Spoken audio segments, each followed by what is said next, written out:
బాధ్యత. ఆ బాధ్యతతోనే ముందుకి నడవాలనేది మనకు సూచించడం జరిగింది. అలాగే మరి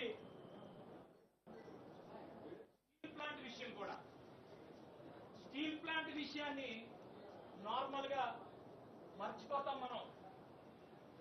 అసలు స్టీల్ ప్లాంట్ ప్రైవేటీకరణ అనేదే అన్న రెండో రోజు మూడో రోజులోనే ఢిల్లీకి వెళ్ళి ఇది మా తెలుగు రాష్ట్రాల సెంటిమెంట్ అని చెప్పడం జరిగింది. కేవలం ఆంధ్రప్రదేశే కాదు, తెలంగాణ ఆంధ్రప్రదేశ్ సెంటిమెంట్ అని చెప్పి అక్కడ అమిత్ షా గారితో మాట్లాడటం, ఆయన